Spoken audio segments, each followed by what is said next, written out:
America வரிய போட்டு ஆடிட்டு இருக்கிற இந்த நேரத்துலதான் ரஷ்ய அதிபர் புதினும் நம்ம பிரதமர் மோடியும் ஷாங்காய் ஒத்துழைப்பு மாநாட்டுல எஸ்சிஓ மீட்ல கலந்துக்கிறதுக்காக சீனாவுக்கு போயிருக்காங்க.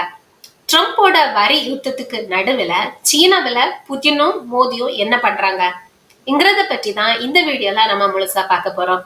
அதுக்கு முன்னாடி நீங்க இன்னும் நம்ம சேனலை சப்ஸ்கிரைப் பண்ணல அப்படின்னா மறக்காம சப்ஸ்கிரைப் பண்ணுங்க. கூடவே உங்க ஃப்ரெண்ட்ஸ் அண்ட் ஃபேமிலிக்கும் நம்ம சேனலை ஷேர் பண்ணுங்க. வாங்க வீடியோக்குள்ள போகலாம்.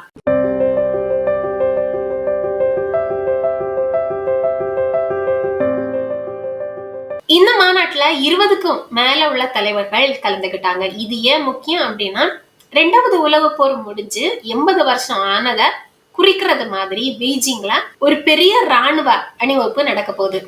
அதுக்கு சில நாட்களுக்கு முன்னாடி தான் இந்த எஸ்ஏ மாநாடு தியான்ஜின் துறைமுகத்துல நடக்குது. 7 வருஷத்துக்கு அப்புறம் சீனாவுக்கு போற நம்ம பிரதமர் மோடி சீன அதிபர் ஜி ஜின்பிங்க வந்து சந்திச்சு பேசினாரு.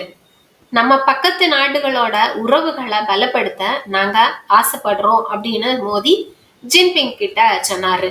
ரஷ்யா கிட்ட இருந்து இந்தியா கச்சா எண்ணெய் வாங்கினதுக்கு அமெரிக்கா கோவப்பட்டு இந்திய பொருட்களுக்கு 50% வரி போட்டது. அதே நேரம் உக்ரைன் போர் காரணமா புதின் மேல இருக்கும் என்ன பொருளாதார தடைகளும் போடலாம் அப்படின்னு சொல்லிட்டு மிரட்டல் வேற இருக்கு. இப்படி ஒரு சூழ்நிலையில தான் இந்த மாநாடு நடக்குது.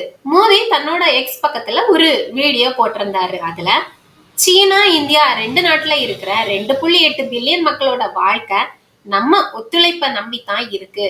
இது உலகத்துல இருக்கிற எல்லா மக்களுக்கும் நல்லது செய்யும் அப்படின்னு சொல்லிட்டு ஜின்பிங் கிட்ட சொன்னாரு. இந்தியா, கஜகஸ்தான், சீனா, Kyrgyzstan, Pakistan, Russia, Tajikistan, Uzbekistan, Iran, பெலாரஸ்னு இந்த எஸ்சி அமைப்புல மொத்தம் 10 உறுப்பு நாடுகளும் 16 பார்வையாளர்கள் நாடுகளும் இருக்கு. அமெரிக்காவோட வர்த்தக போரை பற்றி தான் இந்த வருஷம் மாநாட்டுல முக்கியமா பேசுவாங்க அப்படின்னு சொல்லிட்டு எதிர்பார்க்கப்படுது.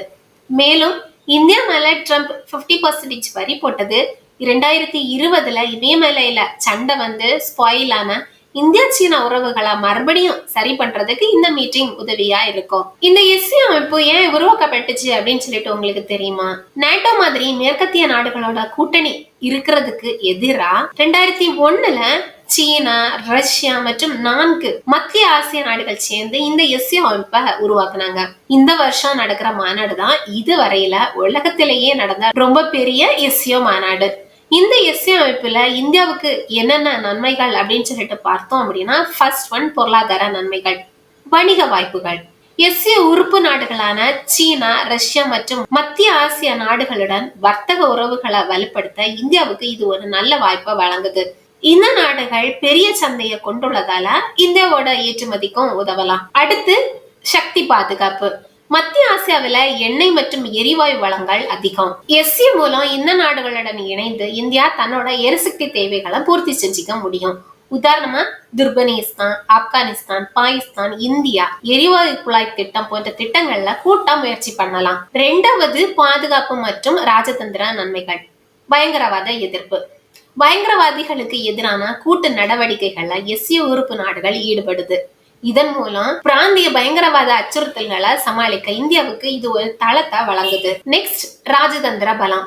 அமெரிக்கா மற்றும் ஐரோப்பிய நாடுகளோட ஆதிக்கத்துக்கு எதிரான ஒரு கூட்டணியில இந்தியா இணைந்திருப்பதால சர்வதேச அரசியல்ல இந்தியாவோட செல்வாக்கு அதிகரிக்குது. இது உலக அரங்குல பல தரப்பு உறவுகளை பேணுறதுக்கும் உதவியா இருக்கும். அடுத்துதான் மத்திய ஆசியாவில செல்வாக்கு. எஸ்சிஎம் மூலம் மத்திய ஆசியாவில நிலவும் அரசியல் மற்றும் பாதுகாப்பு விஷயங்கள்ல இந்தியா நேரடியா பங்கேற்க முடியும். இது இந்த பிராந்தியத்துல இந்தியாவோட ராஜதந்திர மற்றும் பாதுகாப்பு நலன்களை பாதுகாக்கவும் உதவுது. தேர்ட் ஒன், புவிசார் அரசியல் நன்மைகள். சீனா, பாகிஸ்தான் மீது சமநிலை. எஸ்சிய ஒரு அமைப்பாக இருக்கிறதுனால சீனா மற்றும் பாகிஸ்தான் 2ம் ஒரே மேடையில இருப்பதால இரு நாடுகளான உறவுகளை வந்து பேச ஒரு வாய்ப்பு கிடைக்குது.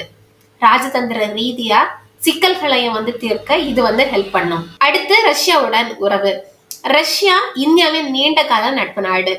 எஸ்சிய மூலம் ரஷ்யாவுடன் ராஜதந்திர மற்றும் பாதுகாப்பு உறவுகளையும் பலப்படுத்திக் கொள்ள முடியும். சுருக்கமா சொன்னா இந்த சந்திப்பு அமெரிக்காவுக்கு ஒரு முக்கியமான செய்தியை தெளிவா சொல்லுது. எங்களுக்கு வேற வழிகள் உள்ளன, நாங்க ஒரு பன்முகத்தன்மை கொண்ட உலகத்தை நோக்கி நகர்கிறோம்ங்கிற செய்திய இது வந்து அழுத்த திருத்தமா தெரிவிக்குது. அது மட்டும் இல்லாம ஆசியாவின் 2 பெரிய சக்திகள் இணைந்து செயல்பட்டா உலக பொருளாதாரம் மற்றும் அரசியல் வட்டாரத்துல ஒரு பெரிய மாற்றம் ஏற்படும்ங்கிறது இது உண்மையா உணர்த்துது. ஓகே ஃப்ரெண்ட்ஸ், அடுத்த வீடியோல இது போல வேற ஒரு இன்ட்ரெஸ்டிங்கான டாபிக்கோட நான் உங்களை சந்திக்க வரேன். மறக்காம நம்ம வீடியோவை உங்க ஃப்ரெண்ட்ஸ் அண்ட் ஃபேமிலிக்கு ஷேர் பண்ணுங்க. நன்றி.